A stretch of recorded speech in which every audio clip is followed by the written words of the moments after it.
Преди 100 000 години хората не са били важни. Те са живели в малки групи в Африка.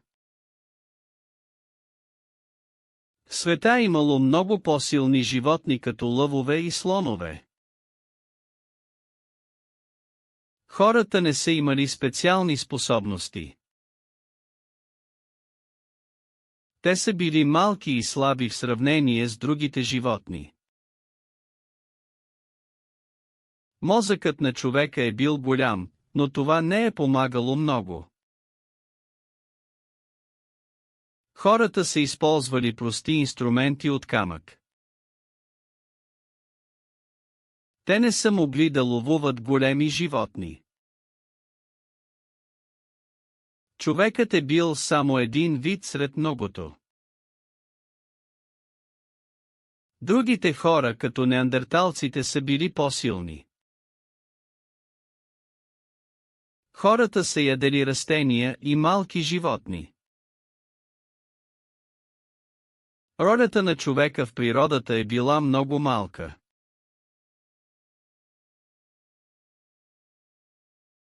Преди около 70 000 години се случи нещо много важно. Хората започнаха да говорят по нов начин. Този нов език беше различен от езика на животните. С него хората можеха да говорят за неща, които не съществуват. Те започнаха да разказват истории. Те разказваха истории за силни духове. Благодарение на тези истории стотици хора можеха да работят заедно. Другите животни не разбираха тези истории. Затова хората станаха по-силни.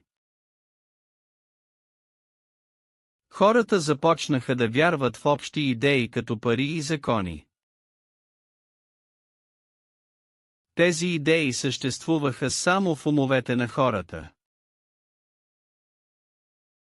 Това събитие се нарича когнитивна революция. Тя помогна на хората да се разпространят по света. Така хората станаха господари на планетата.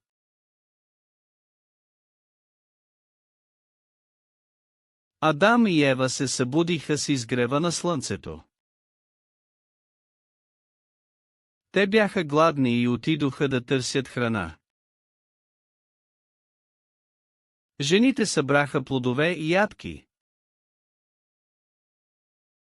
Мъжете излязоха да ловуват с копия. Те се върнаха с малък заек. Цялото племе се събра около огъня. Те опекоха месото и го споделиха. Адам разказа история за голям звяр. Всички слушаха внимателно и се смееха. Следобед децата играеха на поляната. Жените правеха инструменти от камъни. Мъжете остряха копията си. Когато слънцето залезе, всички си легнаха. Те спяха до зори, готови за нов ден.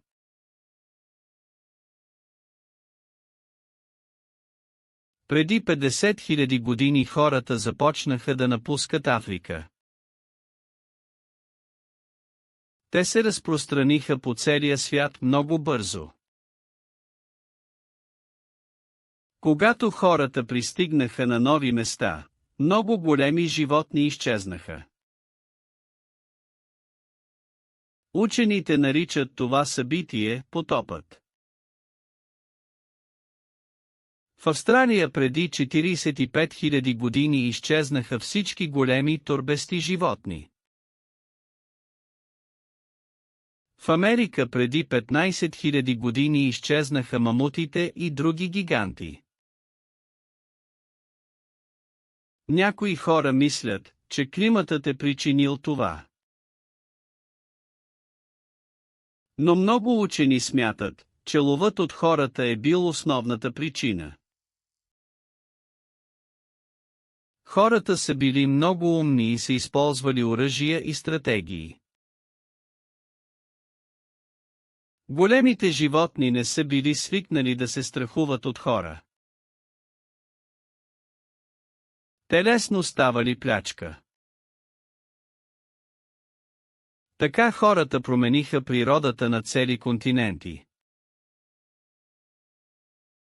Това беше първото голямо въздействие на хората върху планетата. Днес знаем, че хората могат да унищожат много видове.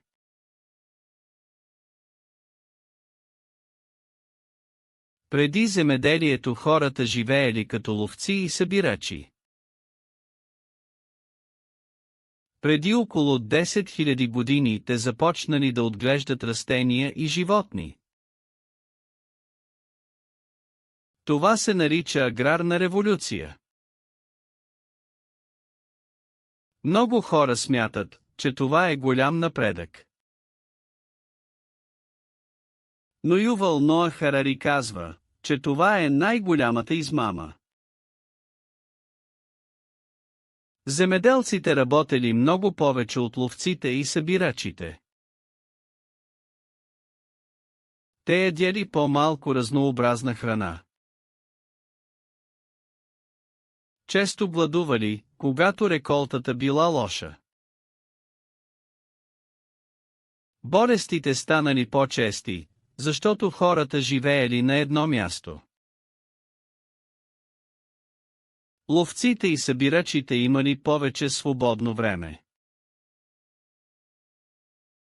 Те не мислели за бъдещето, а живеели за днес. Земеделците трябвало да планират и да работят всеки ден. Харари нарича това най-голямата измама в историята.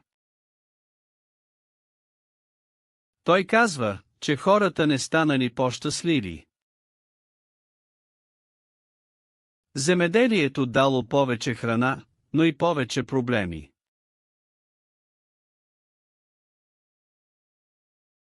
След селскостопанската революция хората започнаха да живеят в големи селища.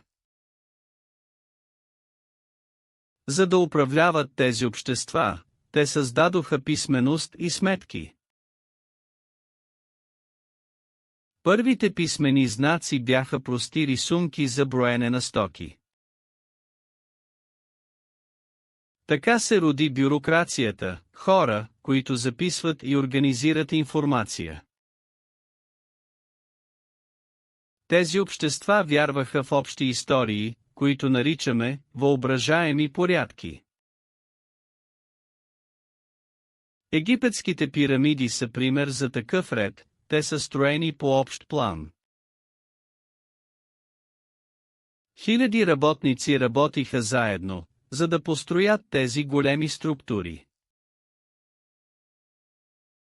Те не познаваха лично фараона, но вярваха, че трябва да му служат.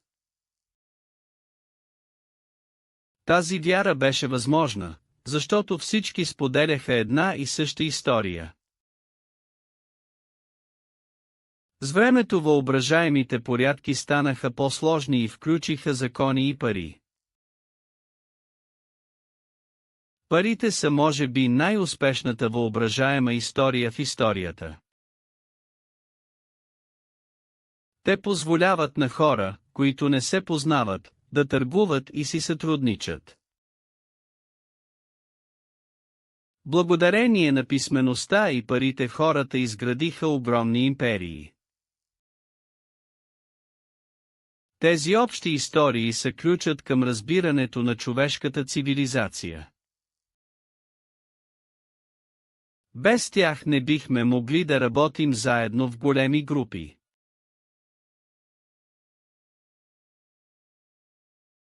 Преди хората да измислят писмеността, те трябвало да запомнят всичко важно.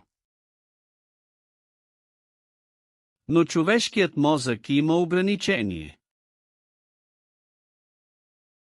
Една група може да запомни само определен брой неща.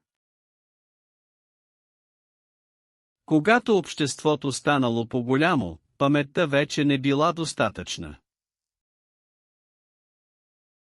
Хората започнали да използват предмети, за да си помагат. Например, камъни или пръчки за броене. Но това не било достатъчно за сложна информация. Тогава се появила писмеността. Първите писмени знаци били прости рисунки. С тях хората можели да записват числа и стоки. По-късно писмеността станала по-сложна. Тя позволила съхраняването на голямо количество информация. Така хората преодолели ограниченията на паметта. Писмеността променила начина на живот на хората. Тя направила възможно управлението на големи империи.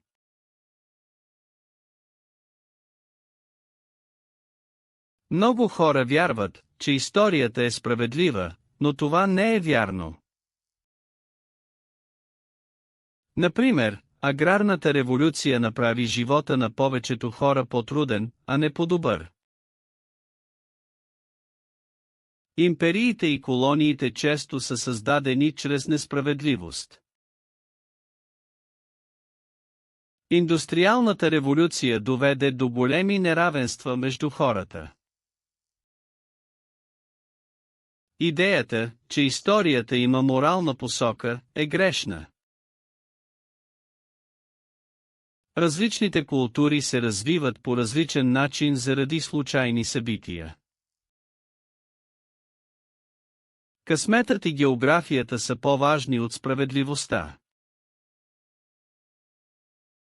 Дори днес неравенството съществува заради исторически случайности.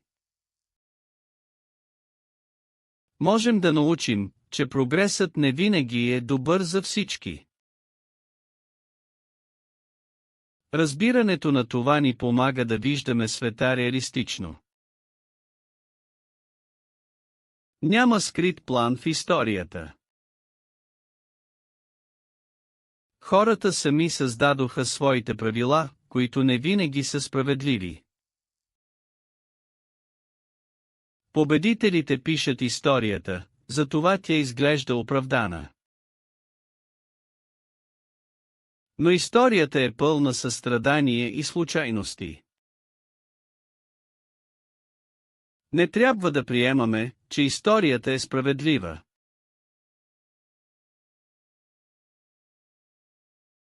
Историята върви в една посока към по-големи и по-сложни общества. Тази посока се нарича стрелата на историята. Три важни неща помагат на тази стрела – парите, империите и религиите. Парите свързват хора, които не се познават. Империите събират различни народи под една власт. Религиите дават на хората общи вярвания. Тези три сили правят света по-свързан. Малки групи стават част от големи мрежи. Хората започват да мислят за целия свят като за едно място. Този процес не винаги е мирен. Много култури изчезват, когато по-големи ги завземат. Днес всички живеем в един глобален свят.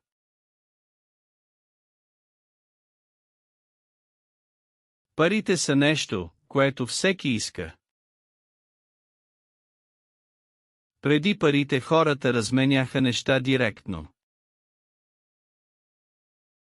Размяната беше трудна, защото трябваше да намериш някой, който иска това, което имаш. Тогава хората измислиха парите като общ инструмент. Парите работят само когато всички им вярват. В миналото хората използваха раковини, сол и метали като пари. По-късно се появиха монети и хартиени пари. Днес повечето пари са просто числа в компютър. Парите обединяват хората, защото позволяват търговия между непознати. Но парите също създават неравенство. Някои хора имат много, а други имат много малко. Ето защо казваме, че парите имат мирис, те привличат като миризма.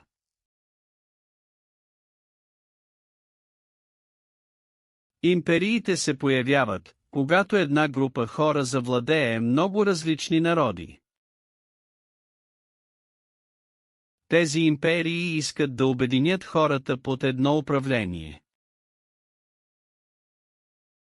Управлението често е жестоко, но носи и ред и мир. Империите разпространяват своята култура, език и закони.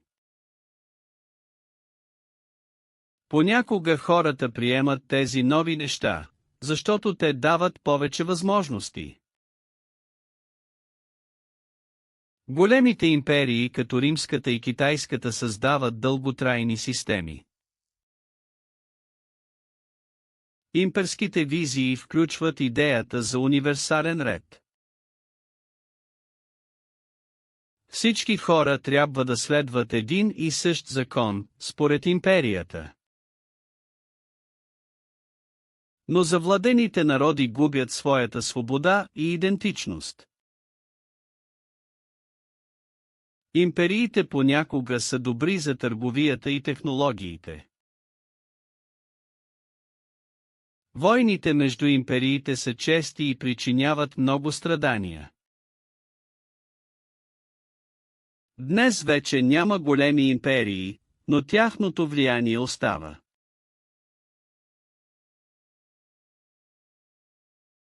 Религията е система от вярвания, които не са истински, но помагат на хората да си сътрудничат.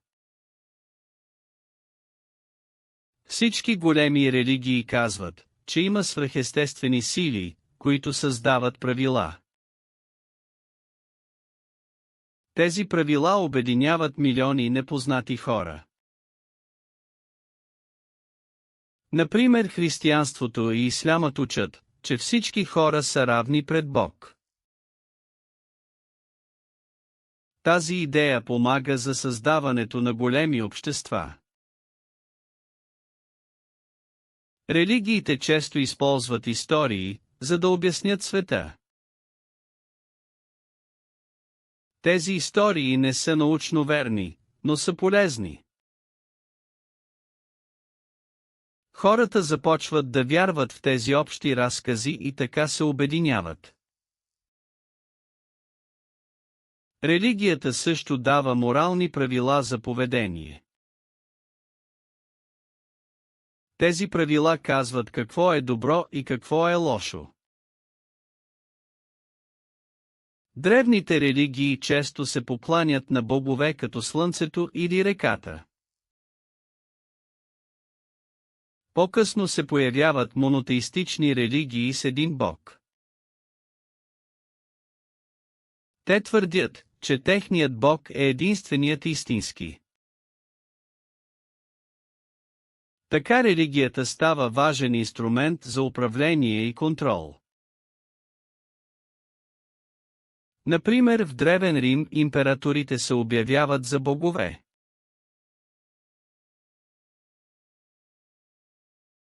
Успехът на хората не идва от силата им.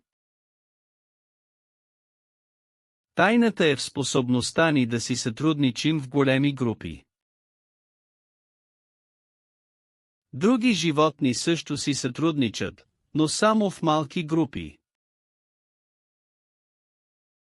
Хората могат да си сътрудничат с непознати, защото вярват в общи истории. Тези истории нямат реално съществуване, но ние ги приемаме за истина. Примери за такива истории са парите, нациите и законите. Парите са просто хартия, но всички вярваме, че имат стойност. Нациите са измислени общности, но милиони хора умират за тях. Законите са също измислица, но без тях обществото не може да работи. Тази способност за гъвкаво сътрудничество ни прави господари на света. Ние сме единственият вид, който може да организира огромни мрежи от хора. Няма друга тайна зад нашия успех, освен тази. Разбирането на това ни помага да обясним човешката история.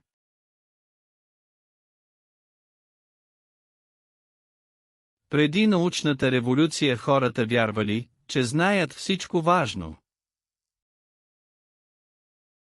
Те смятали, че древните книги като Библията или трудовете на Аристотел съдържат цялото знание.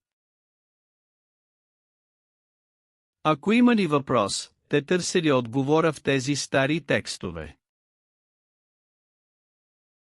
Научната революция започнала, когато хората признали, че не знаят много неща. Това било откритието на невежеството. Учените започнали да използват нов метод, експерименти и наблюдения. Те вече не вярвали на авторитети, а проверявали сами. Това довело до много нови открития в астрономията, физиката и биологията. Например, Коперник казал, че Земята се върти около Слънцето, а не обратното. Това противоречало на учението на църквата. Постепенно хората започнали да вярват повече на науката, отколкото на традицията. Науката показала, че човек може да разбере света чрез опити и логика. Това било първата стъпка към модерното общество. Днес ние приемаме това за даденост, но тогава било революционно. Откритието на невежеството променило света завинаги.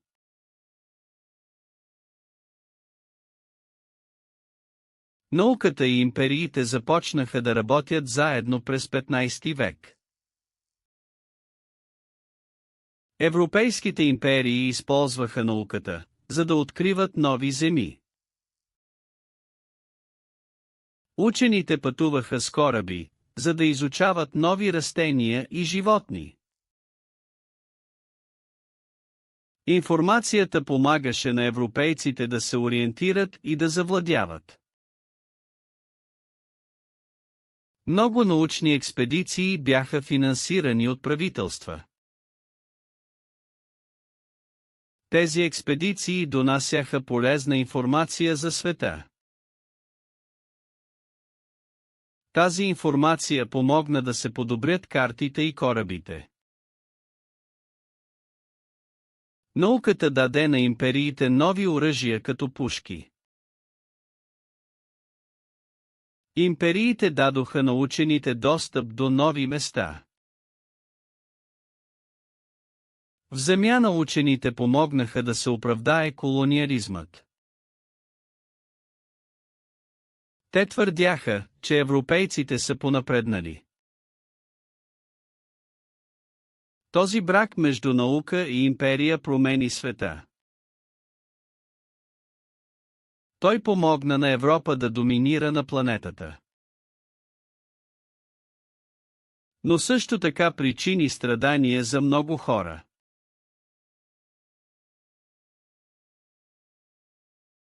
Капитализмът е вяра, която казва, че икономическият растеж е най-важното нещо. Хората започнаха да вярват, че можем да увеличим богатството, ако инвестираме парите си.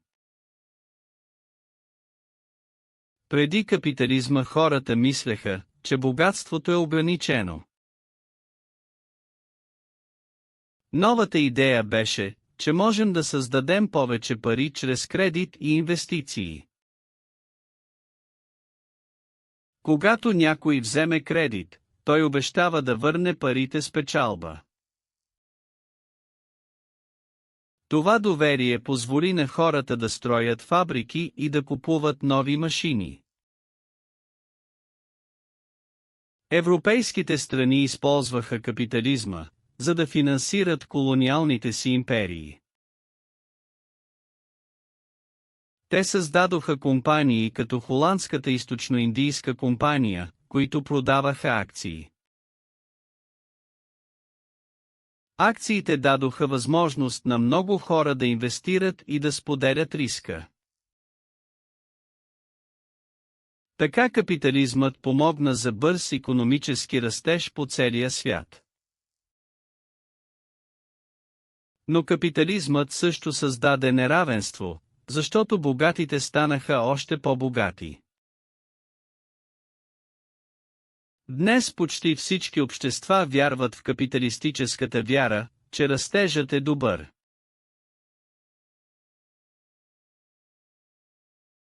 Преди индустриалната революция повечето хора работеха в селското стопанство. Новите машини започнаха да произвеждат стоки много по-бързо. Фабриките се появиха в градовете и промениха начина на живот. Хората напуснаха селата и отидоха да работят в градовете. Работата във фабрика беше тежка и дълга. Работниците работеха по 1-2-1-4 часа на ден. Децата също работеха във фабриките, защото семействата имаха нужда от пари. Капиталистите инвестираха пари в нови машини и фабрики. Те искаха да печелят повече пари и да разширяват бизнеса си. Колкото повече произвеждаха, толкова по-евтини ставаха стоките. Новите технологии направиха живота по-лесен за много хора. Но те също създадоха нови проблеми, като замърсяване и неравенство. Парната машина беше едно от най-важните изобретения. Тя задвижваше влакове и кораби, които превозваха стоки на дълги разстояния. Така индустрията свърза света по-тясно от всякога.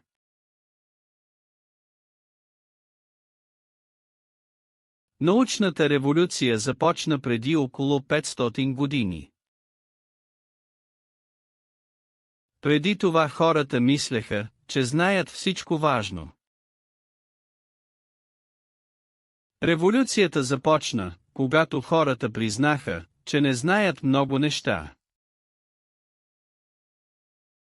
Тази идея беше много нова и силна.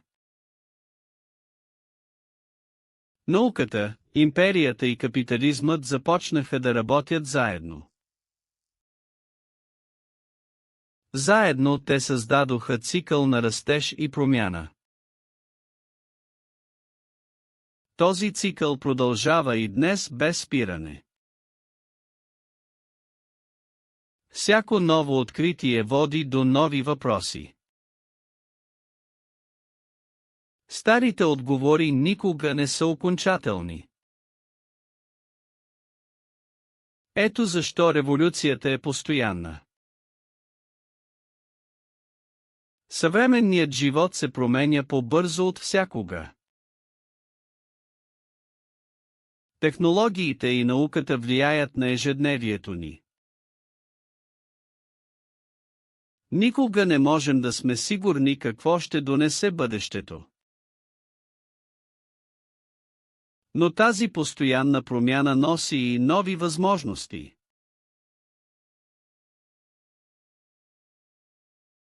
Хората в кралските дворове живели в лукс, но не били по-щастливи от обикновените фермери. Днес имаме много технологии, които улесняват живота ни, но дали сме по-щастливи? Изследвания показват, че щастието зависи повече от добрите взаимоотношения, отколкото от парите. Капитализмът създаде много богатство, но и много стрес и самота. Харари казва, че щастието е сложно и не може да се измери лесно. Много хора днес страдат от депресия, въпреки че имат повече удобства от преди. Древните ловци събирачи може би са били по-щастливи, защото са живели в малки групи и са имали силни връзки. Селското стопанство доведе до повече работа и по-малко свободно време. Индустриалната революция направи хората машини, които работят без почивка. Днес работим все повече, но не ставаме по-щастливи. Харари ни кара да се замислим, какво всъщност ни прави щастливи. Може би щастието е в малките неща, приятелството, любовта и времето сред природата. Краят на книгата ни оставя с този въпрос без отговор. Всеки сам трябва да намери своя път към щастието. Може би щастливият край зависи само от нас.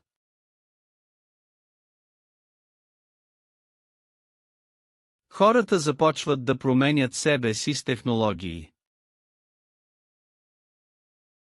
Учените могат да променят ДНК-то на живите същества. Някои хора се надяват да станат безсмъртни. Други се страхуват от новите технологии. Може би скоро ще създадем нови видове хора. Тези нови хора ще бъдат различни от нас. Компютрите стават все по-умни от хората. Някои експерти казват, че машините ще поемат работата ни. Ние трябва да решим как искаме да използваме технологиите. Ако не внимаваме, можем да унищожим себе си.